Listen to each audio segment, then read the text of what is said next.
Hello and welcome to Living a Culture of Life podcast by Human Life International. I'm joined today by AJ Hurley. Welcome. Thank you so much. Thank you. Thanks for having me.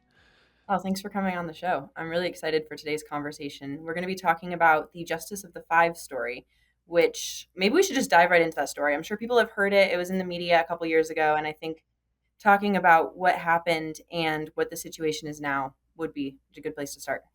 Yeah, totally. So, I guess I'll just get right into the story then. So, a little bit. Well, actually, let me just give you a little bit of a background on me. I've been a neonatal respiratory therapist, neonatal pediatric respiratory therapist for about eight or 9 years now.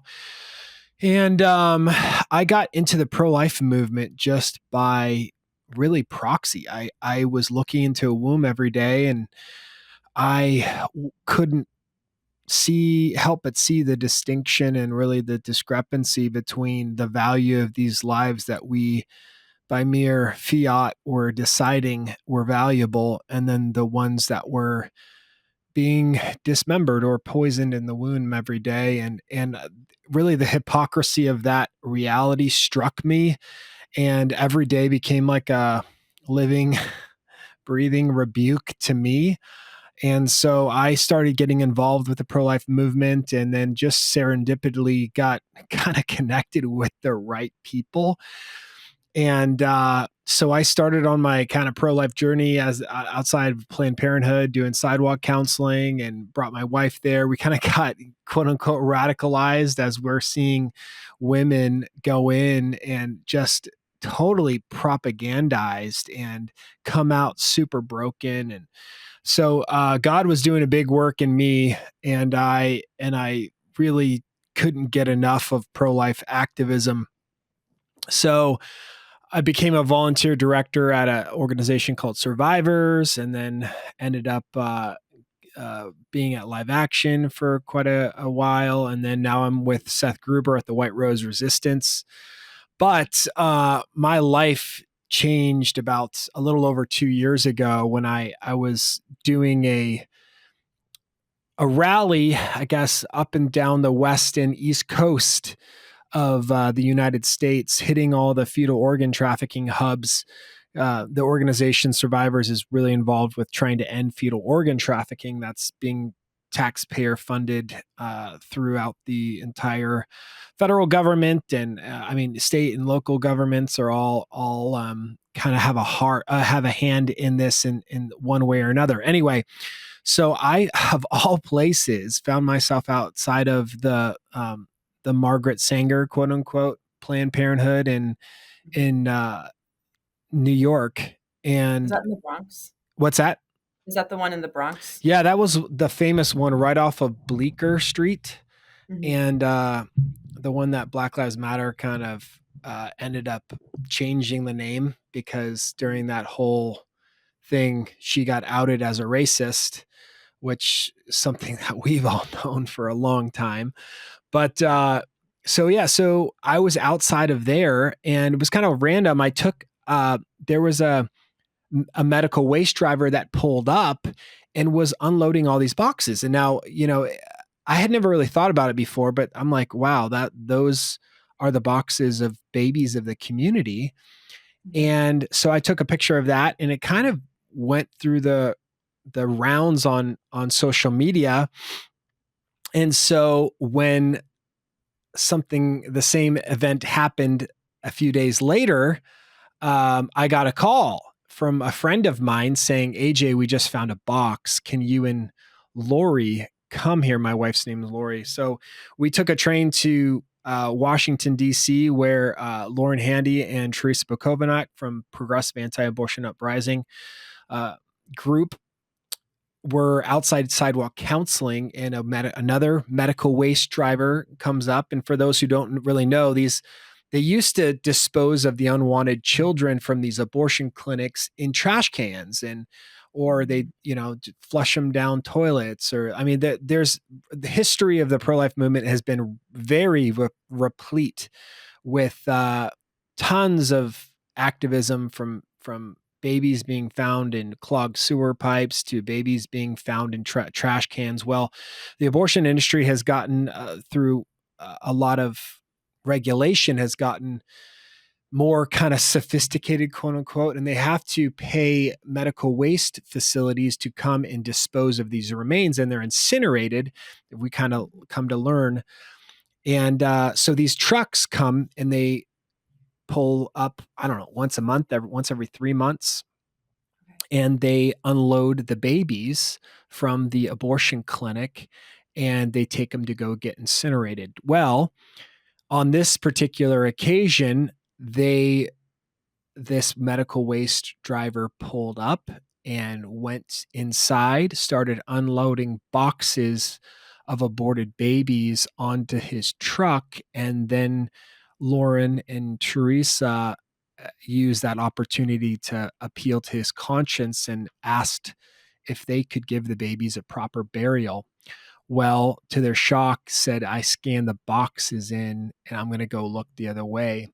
Well, they took a box and brought it back to their apartment, called Lori and I. They opened the box, and then we had this grim privilege, of being, custodians of these human beings, but also the horrible, grim reality of taking pictures and videos of the babies that were found. Inside the box was 115 babies, and then quickly noticed that 5 of the babies were in bigger buckets around this big, and inside those buckets were third trimester, some of them nearly full term children, and more than that, they had prima facie evidence of federal crimes of partial birth abortion and evidence that some of them had even been born alive.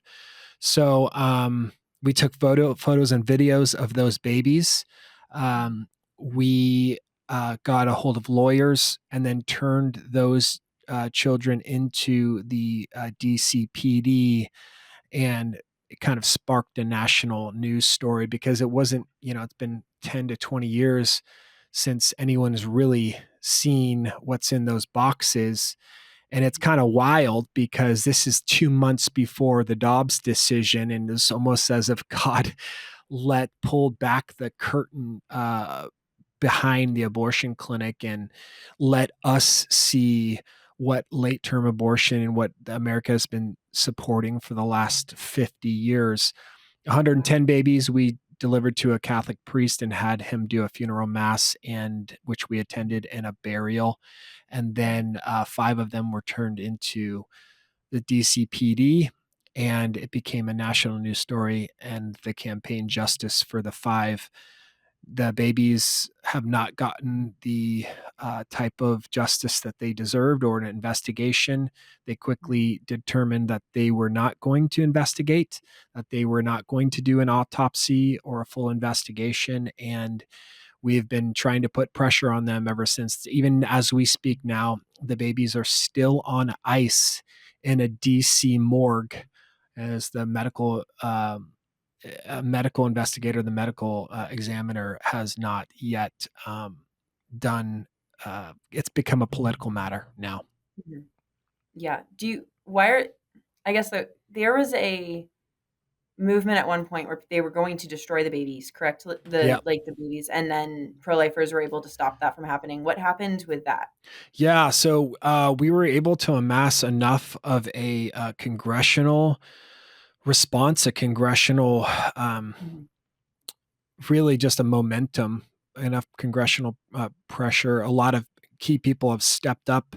Ted Cruz, Anna Paulina, um, Chip Roy has been incredible.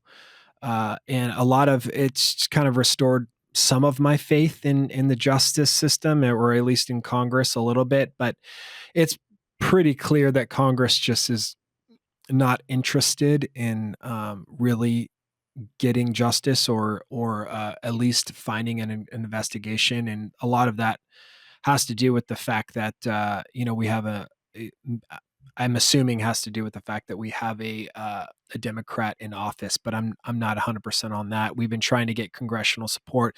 There was Marjorie Taylor Greene actually did somewhat of a congressional hearing at least a little hearing on the matter, and brought David Daleiden and Therese McCovenac up to ask some questions, and at least show several Congress have actually shown the images of these babies, and it's just a ghastly. I mean, it's just striking when you see these children. They'll change your lives. So our lives got changed forever with holding those babies. So we'll never be the same. What was that like? What was your first thought when you saw them? Utter rage. Um, Total rage as a man. Total rage, anger. That anybody could not only support this, but anybody could do that to a child. Um, Terrible, terrible rage. Which turned into a puddle of tears. And then, but people ask me what it was like to hold the babies, and I'll say that it was the craziest experience of my life. I've been in the medical field for like over 20 years. I spent time on an ambulance, and I've seen the most gruesome type of things rolling up on 911 calls, and severed bodies, and Mhm. dismembered uh, situations, car wrecks, or people being impaled, all different types of things, but nothing was like that. It the only way I could describe it, and pardon the crazy kind of juxtaposition, Mhm. but it was like holding pure depravity. It was like my brain, my something in my conscience and my spirit could not separate the utter dark depravity that could be done, the type of depraved evil that could be present to do something that heinous. And I could not separate that from the precious image of the baby. It was like looking at the same thing. It was demonic. Is the only way I can potentially even try to describe it. It was the most utter display of demonic depravity. It was all wrapped up in one. Yeah, I'm sure. I can't imagine what that would be like, and it makes sense that it would be life changing. Yeah, oh no, 100%. I mean,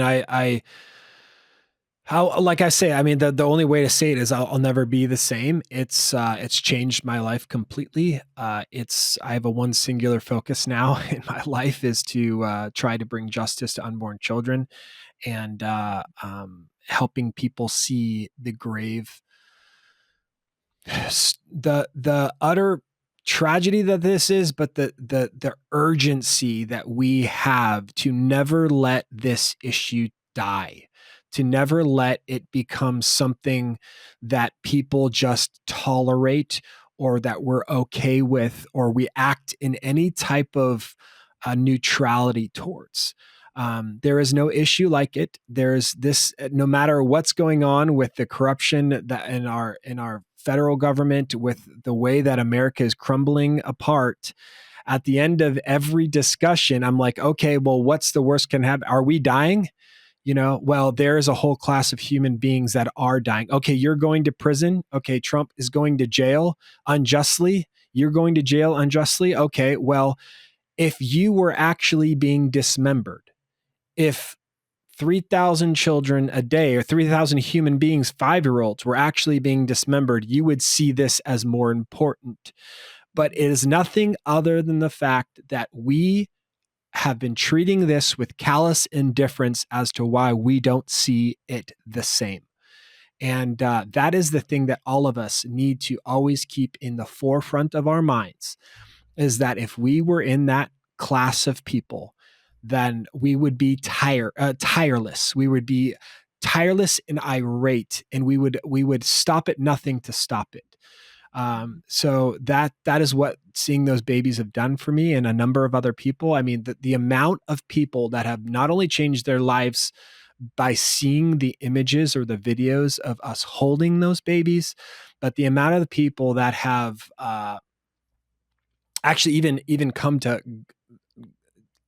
have knowledge of God and have God in their lives. I had this one girl that was a atheist leftist, and she said, "When I saw you holding those babies," her name's Natalie Beisner. She's become a like a right kind of more conservative speaker, but she said, "When I saw those babies, I was convinced not only to become pro-life, but I was convinced that there was a God, because that there was something called supernatural evil and there was hell and people deserved to go there," quote unquote, was her words. That's the power of showing the images of these babies. Yeah, I'm sure. That's Yeah, I know. I don't, there's no way to react to that. You can't imagine what that situation's like. And it is so true that these are human beings that are being slaughtered, and Yeah, we need to do what we can to fight for them.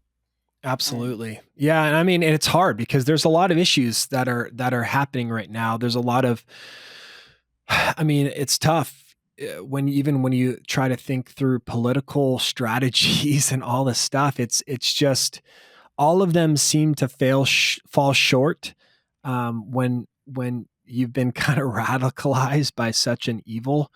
Um, but at the same time, it's like we can never forget the utter Holocaust that's happening. yeah, for sure. Now, you said that this became a nationwide story. What was the mainstream media's narrative, and what did they get wrong? Oh wow, that's a great Like, just some question. key points, because a lot of people probably have heard about it, Yeah, not necessarily through news sources. They're going to be presenting it in a positive light. So, yeah, yeah, just what are some main things that got just misconstrued? yeah. That is such a crazy question. So here's a story for you. I never knew of the crazy corruption and collusion between the government and the mainstream quote unquote media until this. Like I had heard of it, I'd seen glimpses of it, but I saw this firsthand. So get this story. Okay. I get called, we go to the place, Lauren's apartment where this was happening. Mhm, And we take the photos and the videos, and you can see those videos on my Instagram. You can mhm, see me holding the babies, and but we it was a challenge because first of all we had a job to do. Was or initially we're just going to give these babies a proper burial and get good videos in order, or photos and videos in order to show the pro-life public and the public, and to mhm, really expose it. But then as the children were being sifted through, it quickly became that this is actually, now this is a criminal investigation. So we consulted lawyers, we figured the whole thing out. So our lawyer drafted up a letter to send to the DCPD. And so we did that, and we asked the DC.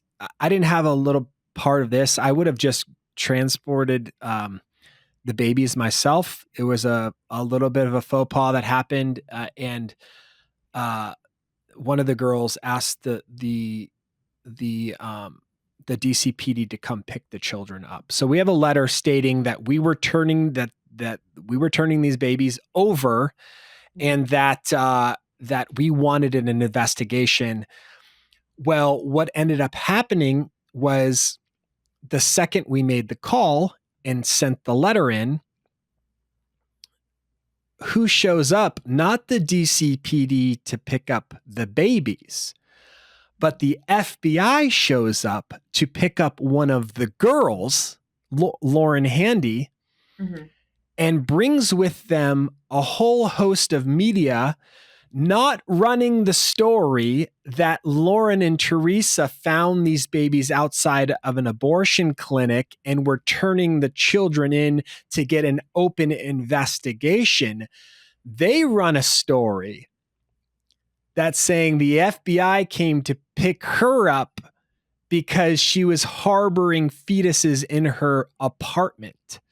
So the entire narrative gets flipped on its head. The mainstream media runs this crazy, subverted, twisted story, and now the media throws Lauren under the bus for like weeks, using the Gosnell terminology, House of Horrors, and all this stuff. really putting the blame on the pro-life committee as the pro-life community as some crazed lunatics harboring fetuses in their basement, rather than what it really was us turning the babies over for an investigation in order to get justice. That's the level of corruption. Wow. So basically, they waited to turn the babies over because originally that wasn't the plan. The plan was simply to get them to have a funeral burial. Well, Um, at first it was like we didn't know what was inside the box, right? So mhm, they took it back to a safe place just to open the box. They filmed the whole thing while they were opening it, then came to realize, oh my gosh, this isn't just babies that need to be photographed and get a proper burial for and named. This is a crime story. I mean, this was basically the biggest thing since Gosnell, and yeah. the mainstream media and the pro-choice uh, establishment, the left totally covered it up and squashed the whole thing before it could become any story. I mean, you had one of the babies. Just to give you some of the evidence, one of the babies was still in its amniotic sac, completely undisturbed amniotic sac. And so, how do you possibly kill a baby that? I mean, if you're going to give a digoxin, which is the medication that stops the baby's heart, that's going to perforate the amniotic sac. If you're going to do like a umbilical cord transection, you got to get to the umbilical cord, which is inside of the amniotic sac. And so it begs the question: the onus is on the other side to determine how in the world did this purple child Mhm. not be delivered whole in its undisturbed amniotic sac and left on a table to die. The other baby, Christopher X, full term child, not a single mark on him. Harriet had a classic partial birth abortion, slit in the back of her skull and her brain suctioned out. I mean, classic partial birth abortion fashion. There's textbook markings of partial birth abortion, but we will never know because the left, the power structures that be, do not want to investigate. I'm so convinced that if Gosnell happened over again, that there would have been nothing that have ever transpired from it. So basically, there was evidence on the babies that this had been done illegally. Obviously, all abortion should be illegal, but Sure. particularly like actual abortions that are illegal right now. Yeah. Is there a chance that the babies, because this was 2 years ago, even though they've been on ice, if there is an autopsy done, would they be able to actually determine what happened, or do you think that it's going to be too late now? I mean, I don't know because that's above my pay grade because I don't know. They would have to. I mean, on a child like Christopher X, I would say they would have to check him for any chemical traces of digoxin. Like, how did he die? Right? Because there's not a thing that's wrong with him. He's just a full term child that's completely unmarked. And so like, what happened to him? Or even the amniotic sac? Is there a way that they could get a needle in to give him a lethal dose of digoxin without perforating that sac? I don't know how much of the half life of these type of chemicals or medications that they give, and how much of that degrades over time. It's really hard to tell. Uh, the other part was really sad was we really couldn't get an independent pathologist that was willing to look at the babies. Um, we could only get OBGYNs that were willing to date the children gestationally. So Do you remember what the dates were? offhand, yeah. So there was five. There was Angel, Christopher X, Phoenix, Harriet, Angel, Phoenix, Christopher X, Harriet, and Holly. So off the top of my head, Holly, I'm sorry, Angel was the youngest, beautiful, beautiful child, was brutally dismembered. She was early third trimester, probably around 25, 26 weeks. Holly was a little older, maybe 28 to 30 weeks.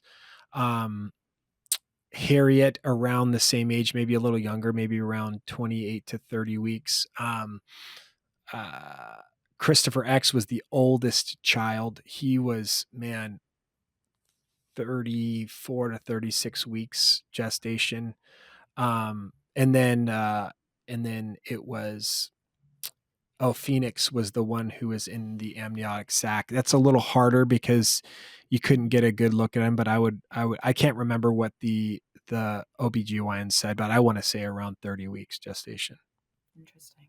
Yeah. That's so like obviously past the point of viability at that point. There's many preemie children delivered at that age that are able to be saved. Oh, totally. I mean, well, it's funny you say that because I put, like, having looked at every single one of those children, I can tell you that almost every single one of them were at gestational ages where they could have survived with little to zero help. I mean, Angel, Christopher X, they were at the ages I would assume that wouldn't even need oxygen. So not even, and none of them, I don't think none of them would have needed ventilator support unless there was some issue that led to their, like, an underdeveloped Mhm. respiratory system or something like that. But they were all at gestational ages that they could have survived without mechanical ventilation and Mhm. just supplemental oxygen or maybe non-invasive ventilation. Wow. And then you said that it was Christopher and Phoenix. So Phoenix was the one in the amniotic sac, and Christopher didn't have any markings on him. The obvious question that I feel like anyone who's skeptical of this would say was that a miscarriage? Was there any way that those children died naturally? What would you say to that? Well, I mean, you don't you don't go into an abortion clinic to miscarry. So uh, no, I mean, when a woman's miscarrying, she actually wants the child, especially in the third trimester. The Mhm. onus now is on her to determine, okay, well, why were not the why were the police not called? If this is a miscarriage and these babies came out naturally, why was an abortion clinic uh, performed? And the second myth buster on that was actually after we delivered the children over, the DCPD and Mayor Bowser came out within 24 hours, less than 24 hours. They had an open press conference saying that every single one of those babies was legally aborted according to DC law. So they did, I don't know what type of investigation that they did to determine that those babies were legally aborted and that they were aborted at Washington Surgery Center. But that's one piece of information that I've been able to point to because a lot of people are like, oh, this can't be real, that these can't be real babies. And I'm like, okay, well, then explain to why the press conference came out and they all admitted Mhm. to the public that not only that these babies were aborted, not only were they aborted at Cesare Santangelo's DC Washington Surgery Center, but they were all legally aborted according to DC law. Okay, but you said that partial birth abortion was illegal. So the fact there that would have been wrong was the legality of it, not the fact that they were aborted. Well, partial birth abortion is when I said that they were aborted according to DC law, they just waved their hand at the evidence of the claim for partial birth abortion, and they said since abortion is legal all the way to the day of birth in DC, that Gotcha. all these babies were legally aborted because you can do that in DC to the day of birth, no questions asked. Okay, so then the justice part comes into the fact that one was partial birth, and also there's possibility that some were born alive and then let die. Yeah, so it's federal. There's two federal laws that are in the books, and Mhm. which kind of we've learned with this whole thing that even if you get a federal law on the books that protects a child being born alive, and we kind of laugh at that as pro-lifers because, like, wait, hold on, like there's this veil of flesh between 4 or 5 inches between this space that says, but even with that, it's like we can't even protect these babies being born alive. And even when you catch them red handed, even when you show the evidence and turn that over to the authorities, they run cover for big abortion and refuse to investigate. That's the scandal here. Mhm. So then what does this look like going forward? What's the situation now? Do you think there's any hope that they will be justice for the five? What's the movement here? If I'm asking honestly, I do not hope that I don't do not think that there's much hope. I will fight for them to the day that I die, but at the same time, um, I look at their deaths as something that I will always fight for justice and fight for an investigation and an autopsy towards. But my hope and the federal government, my hope with Congress, my hope with the entire establishment and power structure that are very grim. And it's no shame or shock to the public that we have a very high level of corruption in our governments right now, and they are interested in their own kind of cabal of power rather than what the people really care about in representing us. And so my realistic expectation of them getting justice is very, very grim. Unfortunately. Is Yeah. there anything, obviously, this has been a very moving episode, and listeners probably want to know what they can do. So, besides praying, is there anything listeners can do to hopefully bring about, like, bring justice here? Or what do Yeah. you? Well, I think I think it sparks a greater conversation. So specifically for these children, you can share the story. I mean, let not their deaths be wasted.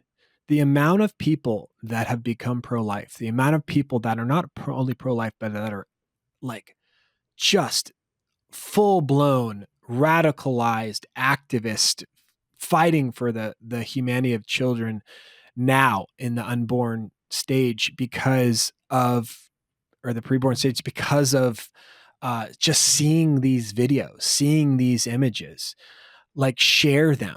Um, Victim imagery, there has never been a social reformation of any type. There's never been a societal ill that has ever ended without radical victim images, without illicit images that are shock the senses. I mean, this war in Ukraine, perfect example, or the Israel Hamas conflict. You will turn on the TV and your senses, your soul will be scandalized by image after image of what is shrouded behind rhetoric and talking points, because it cuts through all of the philosophical metaphorical BS that we like to crowd and shroud these issues with the stark reality of what's happening, that ideas have consequences, and bad ideas have victims. So that's what I would say is show the images. Second of all politics now is local after Dobbs. Mhm. There's 11 states right now that are trying to enshrine abortion on to the day of birth in their state constitutions, at the state level and the state ballot referendums. You need to focus all of your energy on defeating those, because if these come November, if these ballot initiatives go forward, if they get put into law and enshrined in the state constitutions, there's not a single thing that we can do to protect children, because all of our political efforts will be null and void. So the time for local politics is now. State, local, get involved at the local level, changing hearts and minds. And if you don't know how to do that, get a hold of me at the White Rose Resistance. We'll put you to work. Yeah. No, and California and Vermont already did that a couple years ago. Because they were the first states that did it immediately after Dobbs. Is they Yeah, put Vermont. I don't remember exactly the phrasing; they were slightly different, but Vermont's basically said reproductive rights shall not be infringed with no yeah, qualifications. totally. And I think California specifically mentioned like abortion and contraception, but it was still very vague language that could be interpreted in any way. No parental rights, no Totally.